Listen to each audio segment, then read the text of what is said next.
السلام علی رسول اللہ اعوذ باللہ من الشیطان الرجیم بسم اللہ الرحمن الرحیم قیامت والے دن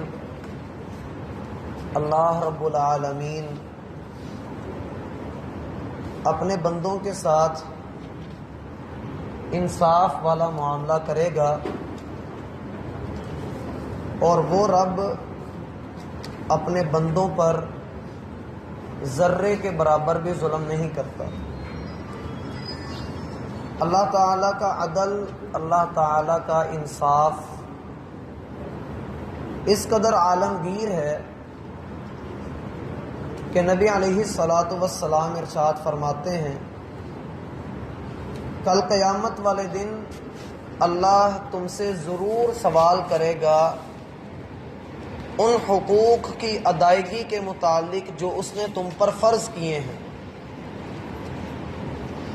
حتیٰ کہ قیامت والے دن ان 2 بکریوں کا حساب بھی ہوگا جن میں سے ایک سینگ والی بکری نے دوسری بنا سینگ کے بکری کو ٹکر ماری ہوگی۔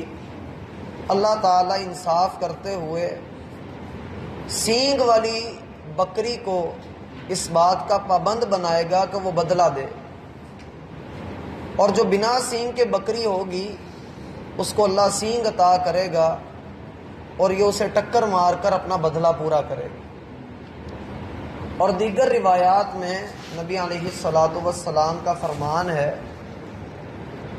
کہ جانوروں کی جو آپس میں کی گئی زیادتیاں ہوں گی ان کا حساب کتاب اللہ تعالیٰ پوری طرح سے کریں گے اور پھر ان کو فنا کر دیا جائے گا۔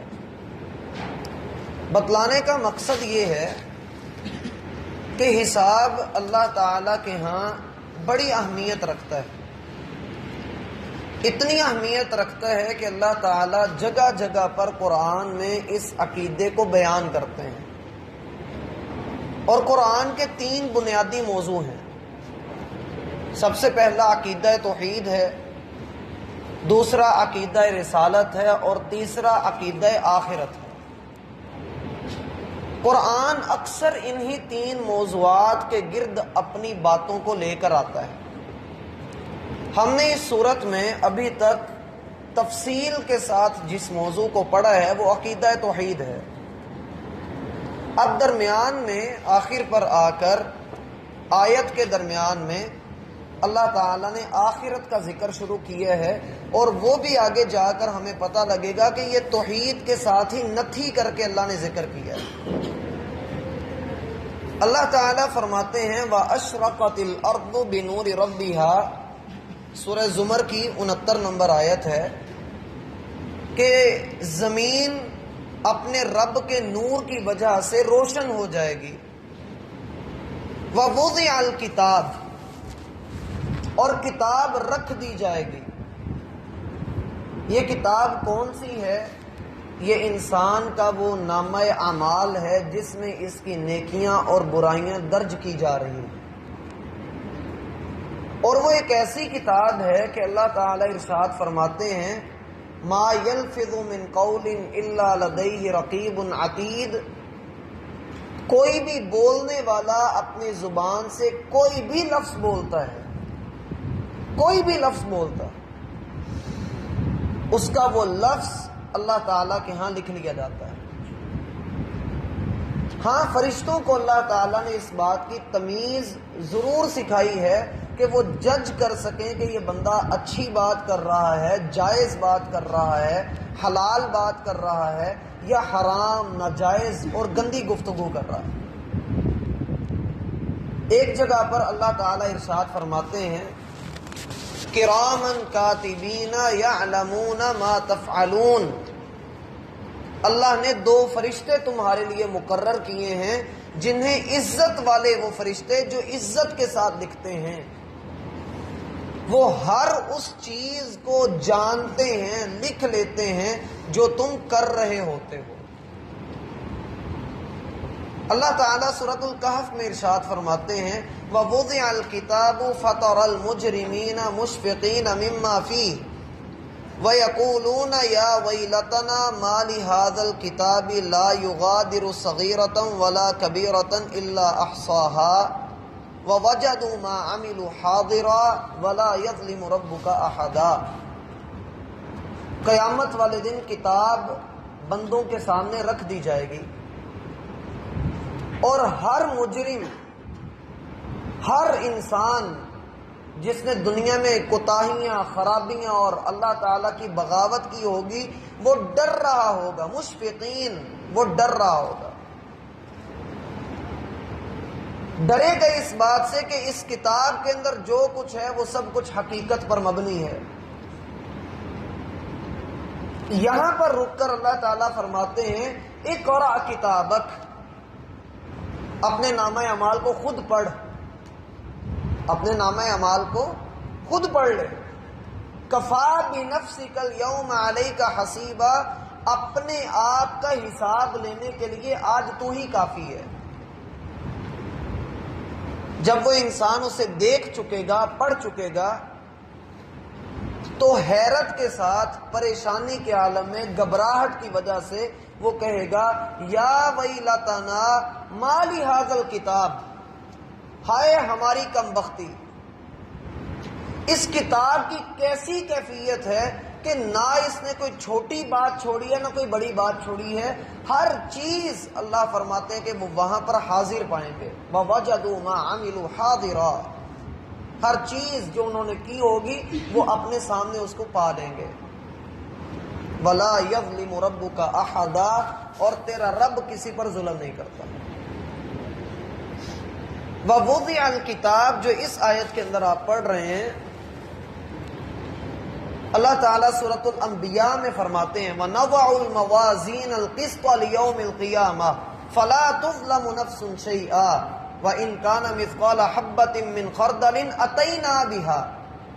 قیامت والے دن ہم عظیم میزان رکھیں گے لوگوں کے اعمال کو تولنے کا، اور ہم کسی پر ظلم نہیں کریں گے، حتیٰ کہ اگر رائی کے دانے کے ذرے کے برابر بھی کوئی بندہ عمل لے کر آئے گا ہم اسے بھی پیش کر لیں گے۔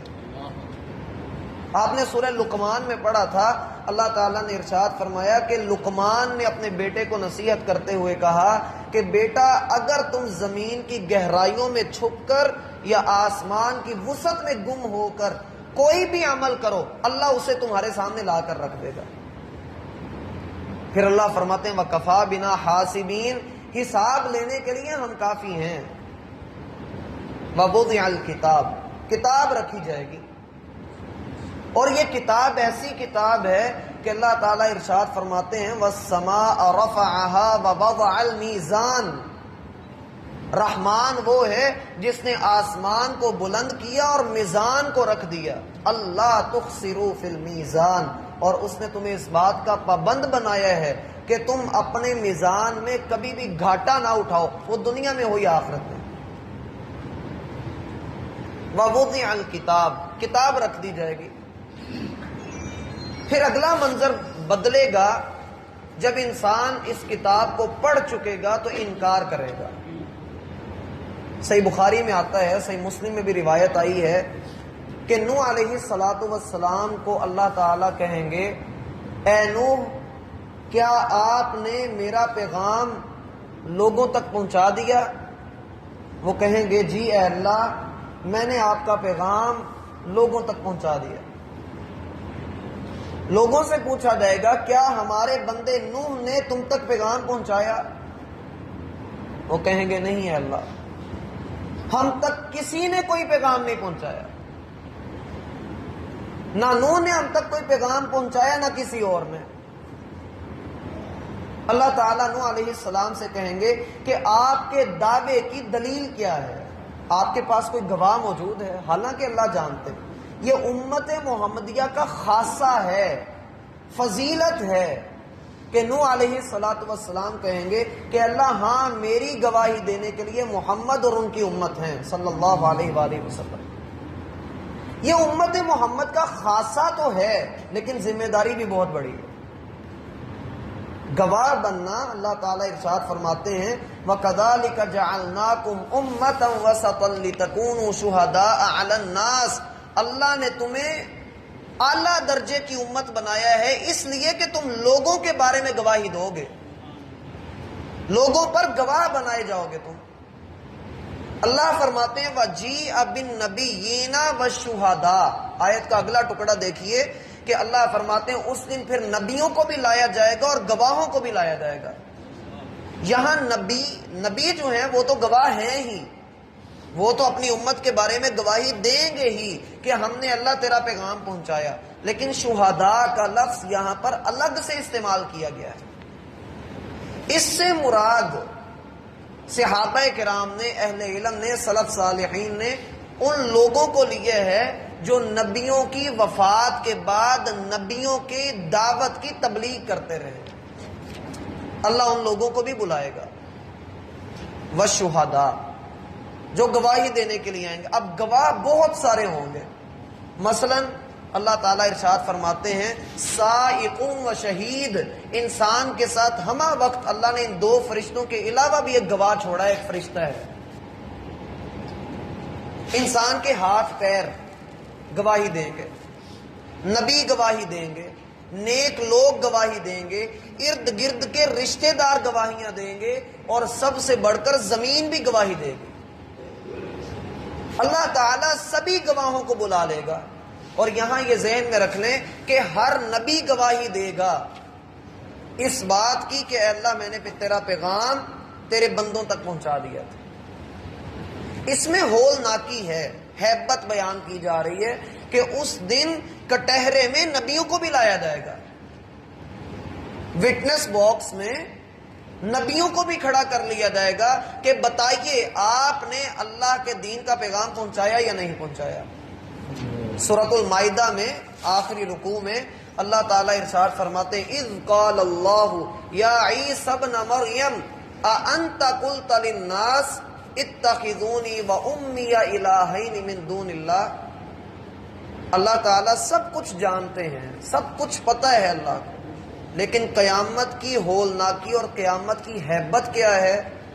اللہ تعالیٰ اس دن عیسیٰ علیہ السلام کو پوچھیں گے اے عیسیٰ کیا آپ نے لوگوں سے کہا تھا اَأَنْتَ قُلْتَ لِلنَّاسِ، کیا آپ لوگوں کو کہہ کر آئے تھے کہ اتخذونی و امی الہین من دون اللہ، کہ اللہ کو چھوڑ کے مجھے اور میری ماں کی پوجا کرنی شروع کر دو؟ اے عیسیٰ کیا آپ لوگوں کو یہ کہہ کر آئے تھے؟ قال سبحانک، وہ کہیں گے اللہ تو پاک ہے، ما یکون لی ان اقول، یہ مجھے زیب ہی نہیں دیتا کہ میں اپنے منہ سے ایسی کوئی بات نکالوں، میں نے ایسا نہیں کہا۔ ما قلت لہم الا ما امرتنی بہ، اے اللہ میں نے اسی بات کا ان کو حکم دیا، وہی بات صرف ان سے کہی جس کا تو نے مجھے حکم دیا، اور جب تک میں ان میں زندہ رہا میں اسی بات کا پرچار کرتا رہا، اور جب تو نے مجھے فوت کر دیا پھر تو ہی ان کو جانتا ہے، اللہ مجھے نہیں پتا، تجھے ہی پتا ہے کہ انہوں نے کیا کیا۔ قرآن کی یہ آیت بتاتی ہے پھر اللہ بھی گواہی دے گا۔ پھر عیسیٰ علیہ السلام اللہ سے کہیں گے ان تعذبہم فإنہم عبادک، اے اللہ اگر تو ان کو عذاب دے گا تو یہ تیرے ہی بندے ہیں، وَإِن تَغْفِرْ لَهُمْ، اور اگر تو ان کو بخش دے فَإِنَّكَ أَنْتَ الْعَزِيزُ الْحَكِيمُ، تو غالب بھی ہے اور تیری حکمتیں بھی با کمال ہیں، تیری حکمت کو کوئی بھی چیلنج نہیں کر سکتا۔ وَجِيءَ بِالنَّبِيِّينَ وَالشُّهَدَاءِ، اللہ تعالیٰ کے ہاں گواہوں کو بھی اکٹھا کر لیا جائے گا۔ اور ایک جگہ پر سورۃ الحج کی آخری آیت میں اللہ تعالیٰ ارشاد فرماتے ہیں لِيَكُونَ الرَّسُولُ شَهِيدًا عَلَيْكُمْ وَتَكُونُوا شُهَدَاءَ عَلَى النَّاسِ، لوگوں قیامت والے دن تمہارا نبی تمہارے اوپر گواہ ہوگا اور تم لوگوں پر گواہ ہوگے۔ اور یہ گواہی اتنا عظیم منصب ہے، اتنا بڑا منصب ہے اور اتنی بڑی ذمہ داری ہے، اکثر ساتھی سبحان اللہ کہہ رہے ہیں اگر اس ذمہ داری کو سمجھا جائے۔ نبی علیہ الصلوۃ والسلام ایک دن تشریف فرما تھے، سیدنا عبداللہ بن مسعود رضی اللہ عنہ تشریف لائے اور یہ امت کے قاری ہیں، بڑا خوبصورت قرآن پڑھا کرتے تھے۔ نبی علیہ السلام نے ان سے کہا کہ عبداللہ مجھے قرآن سنائیے۔ عبداللہ کہنے لگے اللہ کے رسول، قرآن تو آپ پر نازل ہوا ہے اور آپ مجھے سے سننا چاہ رہے ہیں۔ کہا مجھے پسند ہے، میرا دل کرتا ہے میں کسی اور سے بھی سنوں، آپ قرآن پڑھیے۔ سیدنا عبداللہ بن مسعود کہتے ہیں کہ میں نے قرآن کی تلاوت شروع کی، سورۃ النساء پڑھنی شروع کی۔ جب میں 43 نمبر آیت پر پہنچا، فَكَيْفَ إِذَا جِئْنَا مِنْ كُلِّ أُمَّةٍ بِشَهِيدٍ وَجِئْنَا بِكَ عَلَى هَؤُلَاءِ شَهِيدًا، اے محمد صلی اللہ علیہ وآلہ وسلم اس وقت کو یاد کریں جب ہر امت میں سے ہم اس کے نبی کو بطور گواہ اٹھائیں گے اور پھر آپ کو ان سب کے اوپر گواہ بنا کر ہم لائیں گے۔ کہتے ہیں کہ نبی علیہ السلام نے مجھے ہاتھ سے اشارہ کیا کہ رک جاؤ، اور میں نے سر اٹھا کر دیکھا تو آپ کے آنکھوں سے آنسوؤں کی لڑی لگی ہوئی تھی اور داڑھی مبارک تر ہو چکی تھی، اور آپ رو رہے تھے اس ذمہ داری کو، اس مقام کو سوچ کر، اور مجھے کہہ رہے تھے حسبک الآن، بس اتنا ہی پڑھنا، بس اس قدر کافی ہے اور نہ پڑھو، برداشت سے باہر ہے۔ اور اس سے اگلی آیات میں اللہ تعالیٰ فرماتے ہیں یومئذ یود الذین کفروا لو تسوی بہم الارض، یہ وہ دن ہوگا کہ جس دن کافر اس کی ہولناکی کو دیکھ کر کہے گا ہائے کاش کہ میں زمین کے ساتھ برابر کر دیا جاتا، یا لیتنی کنت ترابا، ہائے کاش کہ میں مٹی بنا دیا جاتا۔ یہ بہت ہولناک اور ہیبت ناک معاملہ ہے۔ آگے کیا ہوگا اللہ تعالیٰ فیصلہ کریں گے، اور یہ فیصلہ کس طرح سے ہوگا اللہ کی توفیق سے انشاءاللہ ہم اگلی ملاقات میں دیکھیں گے۔ سبحانک اللہم، السلام علی رسول اللہ۔